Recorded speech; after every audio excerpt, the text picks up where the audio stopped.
Hi friends, welcome to my channel CTET tested zone. ये इस series का तीसरा क्लास है फ्रेंड। इससे पहले मैंने 2 क्लास करा रखा है, जिसमें कि क्लास 6 का एनसीईआरटी का 1 से 4 चैप्टर तक मैंने कराया है। ये तीसरा क्लास है जिसमें कि मैं चैप्टर 5 और चैप्टर 6 कराने जा रहा हूँ। तो ये क्लास जो है फ्रेंड सीटेट पेपर 2 के लिए बहुत ज़्यादा इम्पोर्टेंट है, जिनका भी एसएसटी सब्जेक्ट है, और बिहार के सुपर टेट और DSSB-TGT और यूपी टेट के लिए भी बहुत ज़्यादा इम्पोर्टेंट है।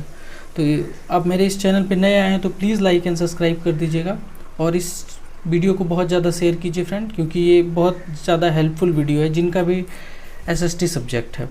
और फ्रेंड, अगर आप मेरे इस चैनल पे नए आए हैं तो प्लीज़ लाइक एंड सब्सक्राइब कीजिएगा।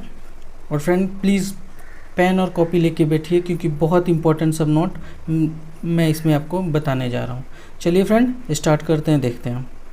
देखिए, इस चैप्टर का, इस क्लास का सबसे पहला चैप्टर है, जो कि है, सबसे पहला पॉइंट है, सॉरी फ्रेंड, जो कि है शासक कैसे बने।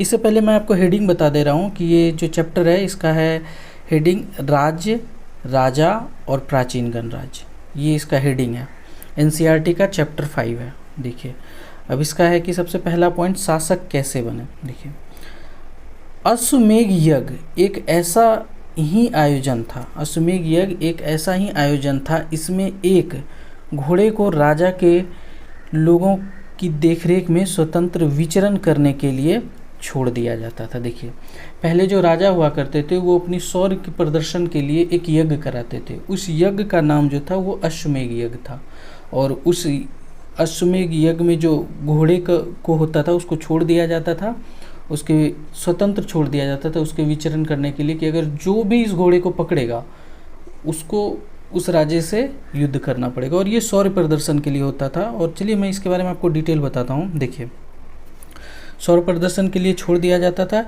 इस घोड़े को किसी दूसरे राजा ने रोका तो उसे वहाँ अश्वमेध यज्ञ करने वाले राजा से लड़ाई करनी पड़ती थी। अगर उन्होंने घोड़े को जाने दिया तो इसका मतलब होता था कि अश्वमेध यज्ञ करने वाला राजा उनसे ज़्यादा शक्तिशाली है। देखिए, इसमें यही चीज़ बताया गया है। इसके बाद उन राजाओं को यज्ञ में आमंत्रित किया जाता था। यह यज्ञ विशिष्ट पुरोहितों द्वारा संपन्न किया जाता था। इसके लिए उन्हें उपहार से सम्मानित भी किया जाता था। चलिए आगे देखिए फ्रेंड्स। देखिए, अश्वमेध यज्ञ करने वाला राजा बहुत शक्तिशाली माना जाता था। अश्वमेध जो यज्ञ करवाते थे राजा, वो बहुत शक्तिशाली माने जाते थे। यज्ञ में आमंत्रित सभी राजा उनके लिए उपहार लाते थे। इन सभी आयोजनों में राजा का मुख्य स्थान होता था। उसे राज सिंहासन या बाघ की खाल के एक विशिष्ट आसन पर बिठाया जाता था। देखिए फ्रेंड्स, इसमें जो मैं आपको इम्पोर्टेंट अंडरलाइन कराऊंगा वो बहुत इंपॉर्टेंट, वो डायरेक्ट क्वेश्चन पूछता है। अगर आपने प्रीवियस ईयर बनाए हैं तो ज़रूर आपने देखे होंगे। देखिए, यहाँ जो ये चीज़ पॉइंट कहा गया है कि उसे राज सिंहासन पर बाघ की खाल, ये बहुत इंपॉर्टेंट है। यहाँ से डायरेक्ट आपको पूछ देगा क्वेश्चन, बाघ की खाल के एक विशेष आसन पर बिठाया जाता था। देखिए, अब नेक्स्ट पॉइंट जो है वो है वर्ण। और फ्रेंड्स, जो इसमें इम्पोर्टेंट पॉइंट है मैंने उसे पहले भी हाईलाइट कर रखा है, और मैं आपको यहाँ भी बताऊँगा कि क्या इंपॉर्टेंट पॉइंट्स हैं। तो प्लीज़ पेन और कॉपी लेके ज़रूर बैठिए, क्योंकि नोट्स बनाइए इसका, जो कि आपको एग्ज़ाम टाइम में रिवीजन करने में बहुत ज़्यादा हेल्पफुल हो। देखिए, नेक्स्ट पॉइंट जो है इसका है ये वर्ण।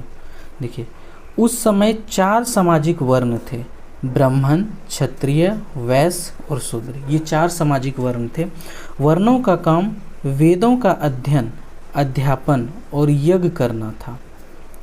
ब्राह्मणों का काम वेदों का अध्ययन, अध्यापन और यज्ञ करना था, जिनके लिए उन्हें उपहार मिलता था। क्षत्रियों का काम युद्ध करना और लोगों की रक्षा करना था। वैश्य का काम खेती, पशुपालन तथा व्यापारी थे।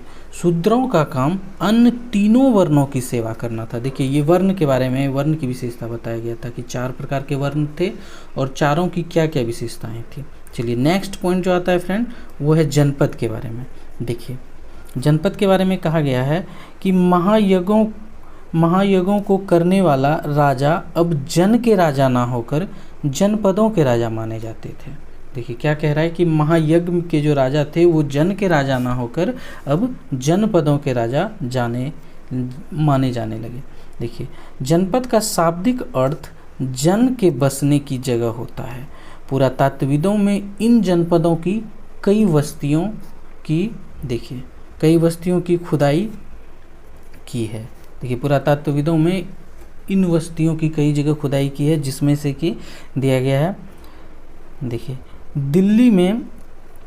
दिल्ली में पुराना किला, उत्तर प्रदेश में मेरठ के पास हस्तिनापुर, एटा के पास अतरंजी खेड़ा इनमें प्रमुख है। यहाँ से डायरेक्ट आपको क्वेश्चन पूछेगा कि एटा के पास अतरंजी खेड़ा कहाँ मिला है, तो ये एटा के पास। उसके बाद हस्तिनापुर कहाँ से संबंधित है, तो ये उत्तर प्रदेश के मेरठ के पास से हस्तिनापुर संबंधित है। और दिल्ली का पुराना किला, ये सब डायरेक्ट आपको पूछेगा फ्रेंड्स। अगर आप प्रीवियस ईयर का जब मैं MCQ टाइप क्वेश्चन कराऊंगा तो उसमें पता लग जाएगा आपको कि कहाँ से क्वेश्चन आया था और हमने कहाँ कहाँ आपको अंडरलाइन कराया था। प्लीज़ ये क्लास बहुत इंपॉर्टेंट है फ्रेंड। देखिए आगे, खुदाई से पता चला है कि लोग झोपड़ियों में रहते थे और मवेशियों तथा अन्य जानवरों को पालते थे। वे चावल, गेहूँ, धान, जौ, दाल, गन्ना, तिल तथा सरसों जैसी फसलें उगाते थे। ये खुदाई से ये सब चीज़ के बारे में पता चला। चलिए देखिए नेक्स्ट पॉइंट है जो कि है महाजनपद। अब देखिए महाजनपदों के राजा विशाल किले बनवाते थे और बड़ी सेना रखते थे, इसलिए उन्हें प्रचुर संसाधनों की आवश्यकता होती थी।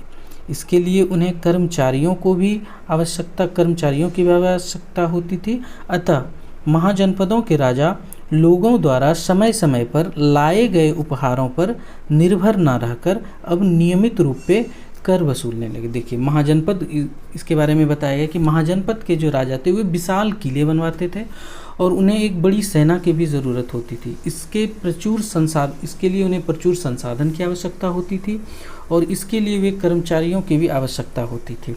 कहता है कि इन महाजनपदों के राजा लोगों के समय समय पर लाए गए उपहार पर निर्भर न रहकर बल्कि वो एक नियमित कर लगाए। अब देखिए कौन सा कर क्या लगाए हैं।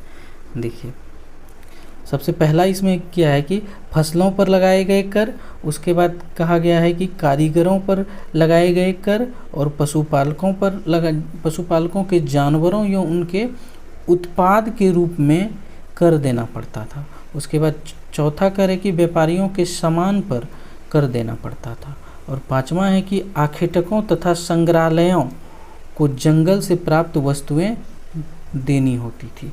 देखिए इस तरह के कर थे लगाए जाते थे राजा के द्वारा। अब नेक्स्ट पॉइंट देखिए फ्रेंड, कृषि में परिवर्तन।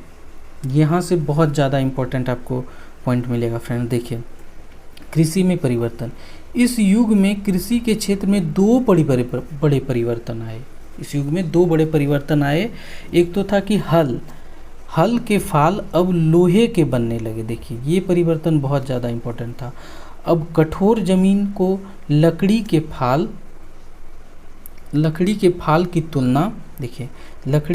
की तुलना लोहे की फाल से आसानी से जोता जा सकता था। इससे फसलों की उपज बढ़ी।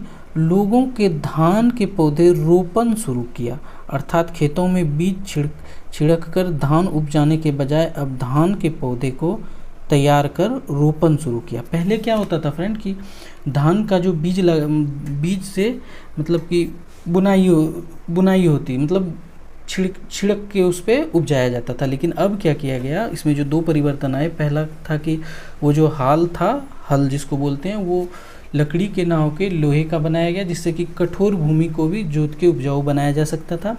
और धान की खेती को रोपण व्यवस्था में परिवर्तन किया गया। चलिए देखिए आगे। अब पहले की तुलना में बहुत ज़्यादा पौधे जीवित रह जाते थे। पहले क्या होता था कि मर जाता था, लेकिन अब इससे रोपण व्यवस्था से ज़्यादा जीवित पौधे रह जाते थे, इसलिए पैदावार भी ज़्यादा होने लगी। ये दो परिवर्तन थे। ये डायरेक्ट आपको एमसीक्यू टाइप से जो कथन निष्कर्ष वाला क्वेश्चन स्टेटमेंट बेस वाला रहता है उसमें आपको इस तरह का क्वेश्चन दिया रहेगा। वो तो मैं आपको एमसीक्यू जब कराऊंगा तो आपको पता लग जाएगा कि किस टाइप से क्वेश्चन मैंने आपको अभी पढ़ाया है, और जो क्वेश्चन आएगा वो भी आपको पता चलेगा। सबसे ज़्यादा स्टेटमेंट बेस्ड क्वेश्चन अगर आता है तो एसएसटी पेपर में आता है फ्रेंड, ये याद रखिएगा सबसे ज़्यादा। इसलिए हर एक इसका थ्योरी बहुत अच्छे से कंप्लीट कीजिए, उसके बाद तो मैं आपको क्वेश्चन इतना सारा कराऊंगा कि आपको एसएसटी में सोचना नहीं पड़ेगा। चलिए फ्रेंड नेक्स्ट देखिए मगध के बारे में। मगध भी बहुत इम्पोर्टेंट पॉइंट है फ्रेंड। ये देखिए लगभग 200 सालों के भीतर मगध का सबसे महत्वपूर्ण जनपद बन गया। लगभग 200 साल के भीतर मगध जो था ये सबसे महत्वपूर्ण जनपद बन गया। गंगा और सोन जैसी नदियाँ मगध से होकर बहती थी। इसका मुख्य कारण यही था कि गंगा और सोन जैसी नदियाँ मगध से बहती थी, जिस कारण से वहाँ की भूमि उपजाऊ और व्यवस्था हर चीज़ का था वहाँ पे। देखिए ये थे क नंबर में दिया है कि ये यातायात सुविधा, जल वितरण और ज़मीन को, ये तीनों चीज़ के लिए उपजाऊ बनाने के लिए बहुत महत्वपूर्ण थी। अब नेक्स्ट देखिए मगध का एक हिस्सा जंगलों से भरा था। इन जंगलों में रहने वाले हाथियों को पकड़कर और उन्हें प्रशिक्षित कर सेना के काम में लगाया जाता था। इसके अलावा इन क्षेत्रों में लौह अयस्क की खदानें हैं, ये बहुत इंपॉर्टेंट है। इनके अलावा इन क्षेत्रों में लौह अयस्क की खदानें हैं। मजबूत औजार और हथियार बनाने के लिए ये बहुत उपयोगी होती। लौह अयस्क की जो खदानें थी इससे मजबूत औजार और हथियार बनाए जाते थे। मगध में दो बहुत शक्तिशाली शासक हुए। पहला था बिंबिसार और दूसरा अजातशत्रु। ये डायरेक्ट आपको जो एनसीईआरटी बुक में दिया है वो डायरेक्ट मैंने आपको बताया कि इसमें बिंबिसार और अजातशत्रु दो बहुत शक्तिशाली शासक हुए थे मगध में। चलिए अब देखिए नेक्स्ट पॉइंट आता है बज्जी के बारे में। ये भी बहुत इंपॉर्टेंट है फ्रेंड। बज्जी मगध एक शक्तिशाली राज्य बन गया था। उसके नज़दीक ही बज्जी राज्य था। देखिए बज्जी राज्य था जिसकी राजधानी वैशाली बिहार में थी।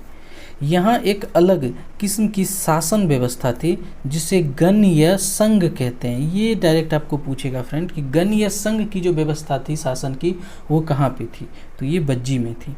गण या संघ में कई शासक होते थे और इसमें से प्रत्येक व्यक्ति राजा कहलाते थे। इसमें शासक बहुत सारे होते थे, ग्रुपिंग होके इसमें शासन किया जाता था और इसमें प्रत्येक को राजा ही कहा जाता था। देखिए आगे ये सभी विभिन्न अनुष्ठानों के एक साथ संपन्न करते थे। सभाओं में बैठकर ये बातचीत, बहस, वाद विवाद के जरिए तय करते थे क्या करना है और किस तरह से करना, ये सभी मिलकर राय लेते थे। देखिए शत्रुओं के आक्रमण से निपटने के लिए वे मिलकर चर्चाएं करते थे। स्त्री, दास, कम्माकार इन सभाओं में हिस्सा नहीं ले सकते थे। देखिए इन सभाओं में जो हिस्सा नहीं ले सकते थे वे थे स्त्री थे, दास थे और कम्माकार इन सभाओं में हिस्सा नहीं ले सकते थे। अब नेक्स्ट पॉइंट पे आते हैं फ्रेंड्स। देखिए नेक्स्ट पॉइंट है अजातशत्रु और वज्जी संघ। देखिए अजातशत्रु वज्जी संघ पर ये पूछेगा आपको कि अजातशत्रु वज्जी संघ पर आक्रमण करना चाहते थे। अजातशत्रु वज्जी संघ पर आक्रमण करना चाहते। उन्होंने अपने मंत्री वर्षकार को बुद्ध के पास सलाह के लिए भेजा। ये आपको पूछेगा फ्रेंड्स कि अजातशत्रु के जो मंत्री थे वर्षकार, उन्होंने सलाह के लिए किनके पास भेजा था, तो वो महात्मा बुद्ध के पास भेजे थे सलाह के लिए। तो ये 5 चैप्टर में फ्रेंड्स कुछ इम्पोर्टेंट सब पॉइंट दिया था जिसको कि मैंने आपके सामने एक्सप्लेन करने का कोशिश किया है। तो इसके बाद है चैप्टर 6 फ्रेंड। तो अगर अच्छा लगा होगा वीडियो फ्रेंड्स तो प्लीज़ लाइक एंड सब्सक्राइब कीजिए और प्लीज़ शेयर कीजिए, इससे आगे भी लोगों को सहायता होगी। चलिए फ्रेंड चैप्टर 6 स्टार्ट करते हैं। देखिए ये टाइपिंग में थोड़ा मिस्टेक है फ्रेंड, यहाँ नए प्रशासन और नए विचार की बात कहा गया है, ये थोड़ा टाइपिंग में एरर है। देखिए अब इसमें सबसे पहला पॉइंट है बौद्ध धर्म। देखिए ये बौद्ध धर्म, जैन धर्म, इस दोनों से तो एक क्वेश्चन आना ही आना है, चाहे बौद्ध से पूछे, किसी शिफ्ट में आपसे बौद्ध से पूछ लिया जाएगा, किसी से जैन से पूछ लिया जाएगा, ये बहुत इंपॉर्टेंट है फ्रेंड्स। तो चलिए देखते हैं आगे। देखिए बौद्ध धर्म के बारे में, बौद्ध धर्म के संस्थापक सिद्धार्थ थे। बौद्ध धर्म में ये भगवान बुद्ध का ही नाम, बचपन का नाम सिद्धार्थ था, उन्हीं के बारे में कहा गया है कि बौद्ध धर्म के संस्थापक सिद्धार्थ थे, जिन्हें गौतम के नाम से भी जाना जाता था। उनका जन्म लगभग 2500 वर्ष पहले हुआ था। बुद्ध क्षत्रिय थे तथा शाक्य नामक एक छोटे से गण से संबंधित थे। युवा अवस्था में ही ज्ञान की खोज में उन्होंने घर के सुख को छोड़ दिया। अनेक वर्षों तक वे भ्रमण करते रहे तथा अन्य विचारकों से मिलकर चर्चा करते रहे। ज्ञान की प्राप्ति के लिए उन्होंने युवावस्था में ही घर को छोड़ा और अनेक विचारकों से चर्चा करते रहे। देखिए अंततः, ये बहुत इम्पोर्टेंट है, अंततः ज्ञान प्राप्ति के लिए उन्होंने स्वयं ही रास्ता ढूंढने का निश्चय किया। ये बहुत इम्पोर्टेंट है, अंततः उन्होंने ज्ञान प्राप्ति के लिए स्वयं ही रास्ता ढूंढने का निश्चय किया। इसके लिए उन्होंने बोध गया बिहार में एक पीपल के नीचे कई दिनों तक तपस्या की। अंततः उन्हें ज्ञान प्राप्त हुआ। इसके बाद वे बुद्ध रूप में जाने गए। यहाँ से वे वाराणसी के निकट स्थित सारनाथ गए, जहाँ उन्होंने अपना प्रथम उपदेश दिया। यही चीज़ है, सारनाथ में उन्होंने प्रथम उपदेश दिया महात्मा बुद्ध ने। और महात्मा बुद्ध को ज्ञान की प्राप्ति कहाँ हुई? तो बोध गया बिहार में, और वो पीपल वृक्ष के नीचे। चलिए फ्रेंड देखिए, यहाँ है ना, सारनाथ में पहली बार उपदेश दिया। और कुशीनगर में मृत्यु से पहले का शेष जीवन उन्होंने पैदल ही एक स्थान से दूसरे स्थान की यात्रा करने और लोगों को शिक्षा देने में व्यतीत किए। बुद्ध के बारे में कुशीनगर में उनकी मृत्यु हुई थी। अब देखिए बुद्ध के बारे में और कुछ पॉइंट दिया गया है, जो कि मैं आपको बताने जा रहा हूँ। देखिए फ्रेंड, बौद्ध ने अपनी शिक्षा सामान्य लोगों को प्राकृत भाषा में दी। ये बहुत इम्पोर्टेंट है, ये चीज़ जो है कि बौद्ध ने अपनी जो सामान्य शिक्षा थी वो किस भाषा में दी? तो वो प्राकृत भाषा में दी है। ये बहुत इंपॉर्टेंट है। नेक्स्ट देखिए, बुद्ध ने अपना सर्वप्रथम उपदेश सारनाथ में। ये दोनों चीज़ बहुत इंपॉर्टेंट है। पहला कि उनका भाषा क्या था? प्राकृत भाषा था, और उन्होंने अपना पहला उपदेश जो दिया वो सारनाथ में दिया। चलिए नेक्स्ट आते हैं फ्रेंड। देखिए उपनिषद उत्तर वैदिक ग्रंथों का हिस्सा था। उपनिषदों का शाब्दिक अर्थ होता है गुरु के समीप बैठना। इन ग्रंथों में अध्यापकों और विद्यार्थियों के बीच बातचीत का संकलन किया गया है। देखिए फ्रेंड, जो इम्पोर्टेंट है, जहाँ से क्वेश्चन पूछता है फ्रेंड, ये हम अपने एक्सपीरियंस पे वही हम दिए हैं। बेकार का उतना सारा बहुत ज़्यादा लंबा क्लास करने से कोई फ़ायदा है नहीं।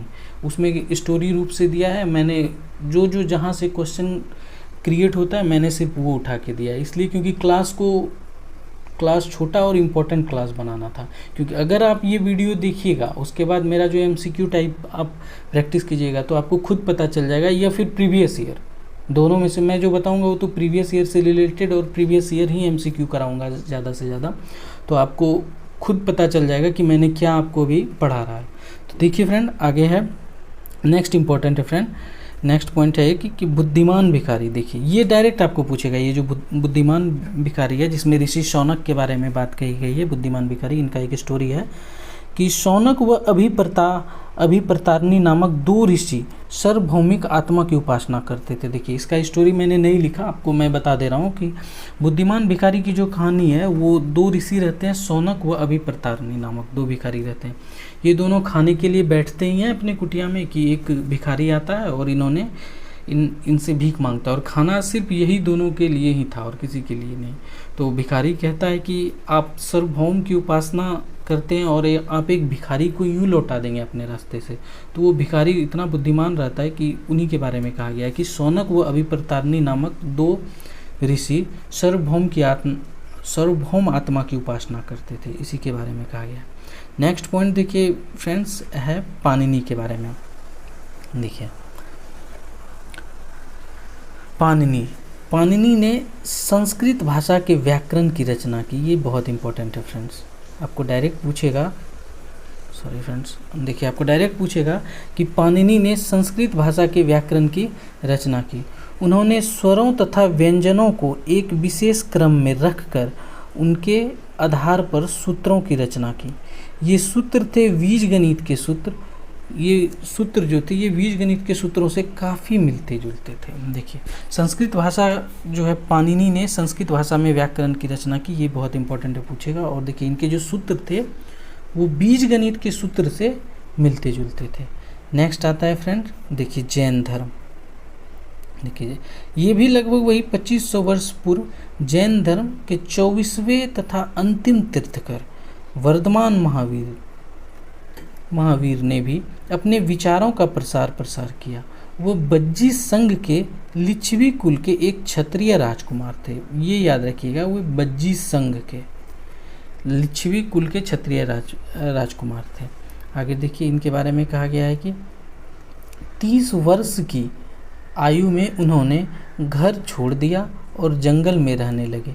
12 वर्षों तक उन्होंने कठिन तपस्या व एकाकी जीवन व्यतीत किया। कहता है कि 12 वर्षों तक वे एकाकी जीवन व्यतीत किए। इसके बाद उन्हें ज्ञान प्राप्त हुआ। महावीर की कुछ शिक्षाएं देखिए, महावीर ने अपनी शिक्षाएं प्राकृत में दी। और ये इम्पोर्टेंट है कि व्यापारियों ने जैन धर्म का समर्थन मिला। ये डायरेक्ट आपसे पूछता है, या प्रीवियस ईयर क्वेश्चन में भी आपको देखिएगा तो पता चलेगा कि बहुत सारे शिफ्ट में ये चीज़ पूछ दिया गया है कि कौन सा ऐसा धर्म है जिसको कि व्यापारियों का सबसे ज़्यादा समर्थन मिला, तो वो जैन धर्म था। जैन धर्म को व्यापारियों का सबसे ज़्यादा समर्थन मिला।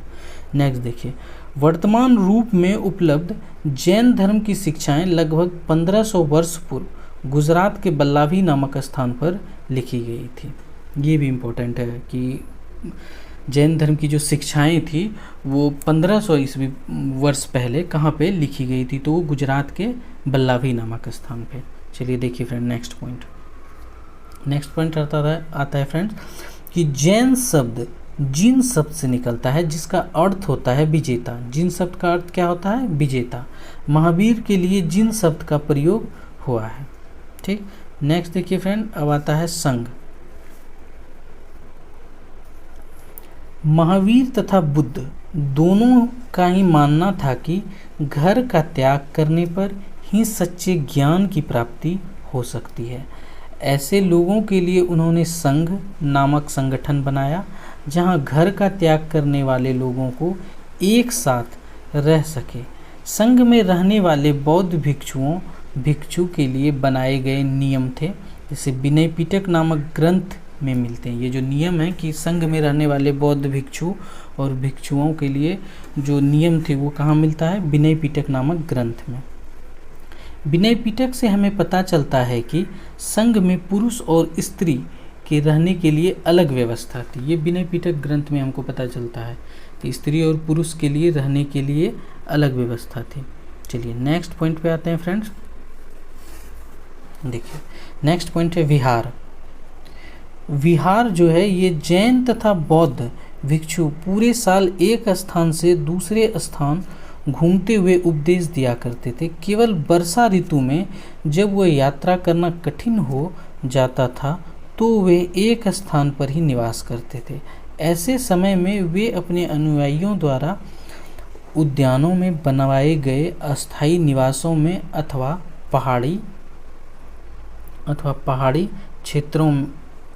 पहाड़ी क्षेत्रों की प्राकृतिक गुफाओं में रहते थे। जैसे जैसे समय बीतता गया भिक्षुनियों ने स्वयं तथा उनके समर्थकों ने अधिक अस्थायी शरण स्थलों की आवश्यकता का अनुभव किया। तब कई शरण स्थल बनाए गए जिन्हें विहार कहा गया। देखिए फ्रेंड, विहार के बारे में यही कहा गया कि जो बौद्ध भिक्षु और भिक्षुनी के रहने के लिए स्थान था उन्हें विहार कहा गया, जो कि कई शरण स्थल बनाए गए थे। चलिए देखिए नेक्स्ट, ये बहुत लास्ट ये पॉइंट है फ्रेंड्स और ये बहुत इम्पोर्टेंट है। देखिए श्वेन-त्सांग, जिसे कि ह्वेन-सांग भी कहा जाता है और श्वेन-त्सांग भी कहा जाता है, तथा दोनों एक ही हैं, तथा अन्य तीर्थयात्रियों ने उस समय सबसे प्रसिद्ध बौद्ध विद्या केंद्र नालंदा बिहार में अध्ययन किया था। देखिए फ्रेंड, इसके बारे में कहा गया है कि षुएन त्सांग और जो ह्वेनसांग थे, एक ही थे ह्वेनसांग भी, इन्होंने उस समय सबसे प्रसिद्ध जो विद्या का केंद्र था बिहार नालंदा में अध्ययन किया था। तो फ्रेंड्स, ये चैप्टर 5 और 6 का इम्पोर्टेंट सब पॉइंट था फ्रेंड्स, और मैंने ये कंप्लीट, ऐसा नहीं कि मैंने कुछ भी नहीं छोड़ा है फ्रेंड्स, हर एक चीज़ जो जो मुझे लगा कि इम्पोर्टेंट है मैंने उसका बहुत बेहतर तरीके से आप लोगों के सामने एनालिसिस करने का कोशिश किया है फ्रेंड, समझाने का कोशिश किया है। तो प्लीज़ फ्रेंड, इस वीडियो को ज़्यादा से ज़्यादा शेयर करें और प्लीज़ लाइक एंड सब्सक्राइब कीजिए। फिर मैं नेक्स्ट क्लास भी इसका आएगा फ्रेंड, और ये हिस्ट्री का, ज्योग्राफी का, पॉलिटी का, ये मैं कंप्लीट कराऊंगा फ्रेंड 6 to 8 क्लास का। उसके बाद फिर और आगे भी आपका क्लास आएगा, जैसे पेडागोजी है और फिर EVS है, मैथ्स है, ये सारे क्लास भी लाएंगे फ्रेंड। तो चलिए friends, thank you for watching, please like and subscribe कीजिए। Thank you friends.